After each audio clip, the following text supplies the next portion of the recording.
What's up everyone? Welcome to episode 30 from the Tiny Tropical Garden. At the start of this week, we were looking after this very cute pup.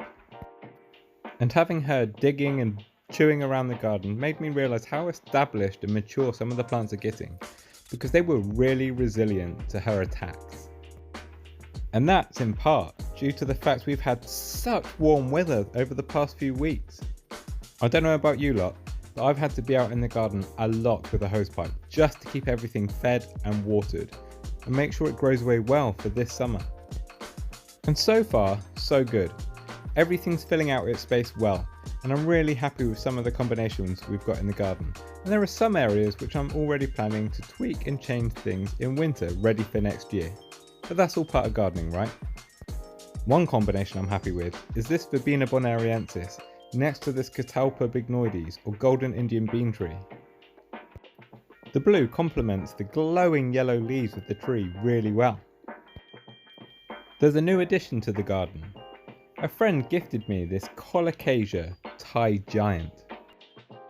Now if you're familiar with Colocasias, you know that the Thai Giant can grow to be absolutely enormous. And here's a sense of scale for you. Obviously that's highly accurate.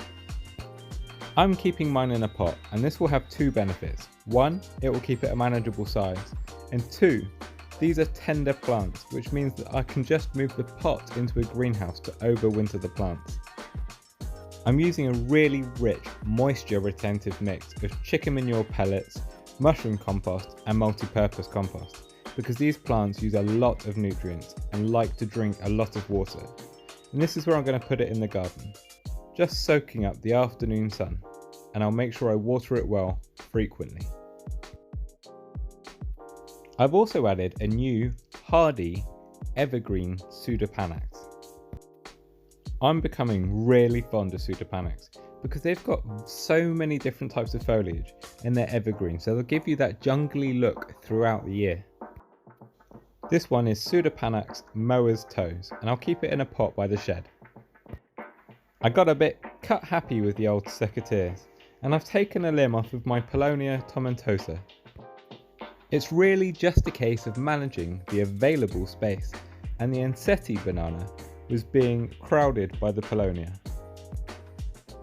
And while I had the secateurs out, it was time to do some tidying up with the bamboo canes. A great trick with bamboos is just to trim off the lower side stems, and this helps really show off the colours and shapes of your ornamental bamboo canes. I do mine only once a year, but it does a great job at showing off the golden glow of the canes. And if your bamboos have got black canes, green canes, blue canes, straight or crooked or wonky, it always makes them look so much better in my opinion. So give it a go in your garden. Or let me know if you've got any other tricks to keep your bamboos looking good. I finally got round to planting out my Woodwardia radicans fern. And this is one propagated from another fern in my garden. Woodwardia ferns have enormous fronds, so this is going to need space to spread out. This young fern was propagated from a tip of the mother fern, which is also in my garden, and planted next to a footpath, which I think might be the wrong position when it grows to its full size. And I've been looking at that Farfugium that I planted a while ago, and I'd like something to plant next to it that really complements it. So I've divided this Heuchera, and this one is Heuchera Lime Marmalade, and it looks great next to the Farfugium. So I've managed to divide two new plants from one in the garden. And plant combinations is something I'm really trying to pay attention to in the tiny tropical garden. In a small space, I think you need to be extra aware of not just cramming it with loads of random but beautiful plants. And while I was dividing Heucheras, I divided this red leaf Heuchera, and I can't remember the cultivar, and planted it around the base of these cannas.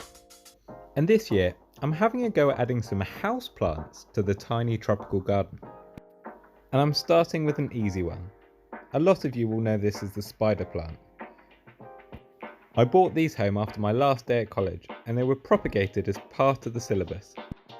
But I've read in one of Will Giles's books that they are actually perennial in a warm garden, So I've put them in the sunniest spots in my garden and we'll see if they come back after winter this year. And just before I'm posting this video, I've taken delivery of a new plant for the garden, and this is one I'm really excited about. It's something a little bit different from Botanico, but you'll have to watch next week's video to see what it is. Be sure to check out the Tiny Tropical Garden website for more information on tropical and exotic gardening. And if you like these videos, hit subscribe.